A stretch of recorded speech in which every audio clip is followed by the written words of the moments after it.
him."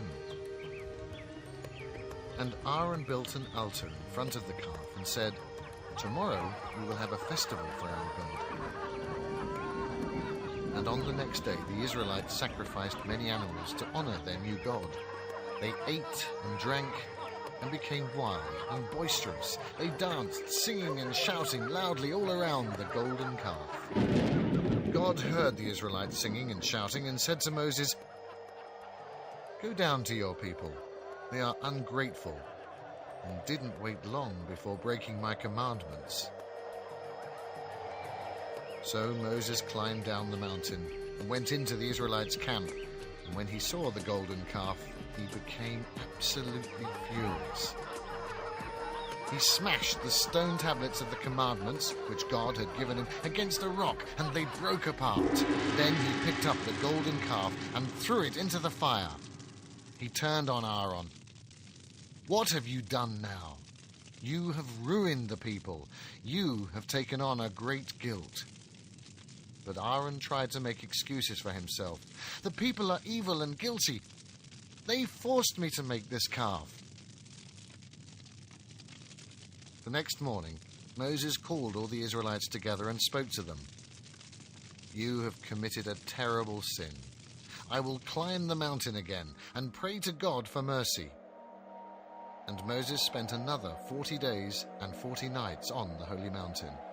He fasted and prayed to God, "I know the people have committed a grave sin and didn't believe in you, but I beg you to forgive them. And I shall take their punishment upon myself." But God answered Moses, "I will only punish the guilty when the time has come. You can take your people and move them into the land where milk and honey flow, the land which I promised to Abraham, Isaac, and Jacob, and to their descendants." Then God commanded Moses to carve 2 new tablets of stone, and again wrote the 10 Commandments onto them. He renewed his covenant with the people of Israel and said, "I will be amongst you, and will work great miracles before your eyes. Go now and tell the people what I have commanded you to do today." As Moses came down from Mount Sinai with the new stone tablets, his face was lit up like the sun, because he'd been speaking with God. It made the Israelites afraid, and they didn't want to go near him. Only after Aaron had told them everything was all right did they gather around Moses. But Moses covered his shining face with a veil and handed the 10 Commandments over to the Israelites as he explained what God had told him.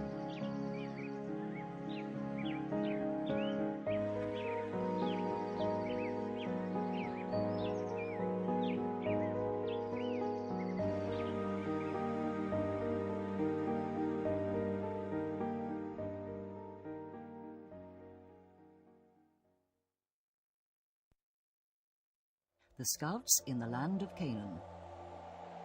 The Israelites had been encamped at the foot of Mount Sinai for over a year when they set off again on their migration through the desert. Even though God was always with them and cared for them, they were still discontented and impatient. One minute they would complain bitterly to Moses, the next to Aaron. One minute they would listen to God, and the next they would disobey his commandments. They wanted to finally reach the land of Canaan that he had promised them. Then one day, as the Israelites were resting in the desert and were quite near the land of Canaan, Moses chose a wise and respected man from each of the 12 tribes of Israel. And he said to them, "Go ahead of us now and find out about this land that God promised our fathers. Every little detail is important. You must find out who lives in this land, whether they are strong or weak people, and whether they have great cities with heavy defenses or would be easy to conquer. Discover the plants and fruits this land has to offer, and bring back a sample of every type." So the 12 scouts set off on their way. They crossed the desert and were the first to set foot in the land of Canaan. They could hardly believe their eyes. It was autumn, And just at harvest time, so fruit was ripening all around them. Down in the valley of the river which flowed through the country, great herds of animals grazed in luscious pastures. It was like paradise. The scouts filled their baskets and bags onto the pack donkeys with the many types of fruit and vegetables. Just one grape was so large it had to be carried between 2 men on a pole. After 40 days, the scouts returned to the Israelites' camp and reported to the people all about their wonderful journey. "Just look!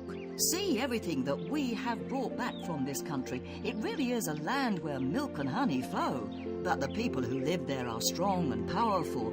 They have huge cities that are surrounded by high walls." And some of the scouts said, "Some of them are giants. If we try to enter this land, they will destroy us." The Israelites began to wail and cry, and they turned on Moses, saying, "We've had enough of you. Are we to go into the country just to die? We might just as well have died in Egypt or in the desert. We want a new leader and to turn back to Egypt." But then Caleb and Joshua, 2 of the scouts who did have faith in God, tried to calm the Israelites down. "Don't be afraid of the people who live in this country. Trust in God. He has promised us this land, and he will keep his promise." But the people became more and more angry and even threatened to stone Moses and Aaron. Then Moses ran into the big tent at the center of their camp. This was the tent in which God was living, and only Moses was allowed to enter it when he wanted to talk to him. The tent suddenly lit up with a bright light, and the Israelites threw themselves to the ground in fear as God spoke to Moses. "How long will it take these people to believe in me? They still moan and complain, even though I have performed many wonders before them. I have made up my mind. None of you shall set foot in the promised land except Caleb and Joshua, because they had faith in me. You shall all die here in the desert, and I shall only give the land to your children and your children's children to live in." And so it came to pass as God had decided.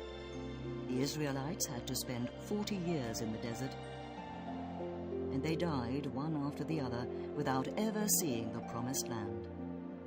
Not even Moses reached the land of Canaan.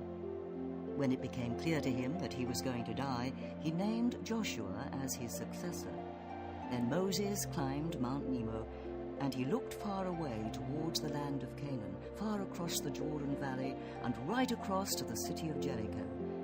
And then he died, having lived a long and eventful life. As the new leader of the Israelites, Joshua now led the people to Canaan, into the land that God had promised to Abraham, Isaac, and Jacob.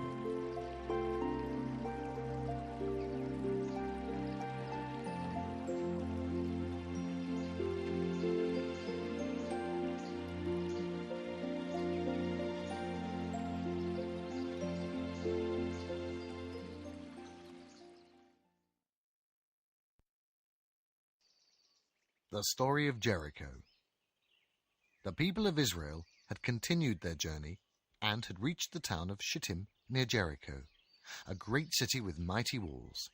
Joshua, the Israelites' leader, chose 2 men and said to them, "Go and explore the area and have a good look around the city." The scouts set off, and towards evening they reached the city. They entered it secretively and looked for somewhere where they could spend the night. Rahab, a woman living nearby, had seen them come in and invited them to sleep in her house.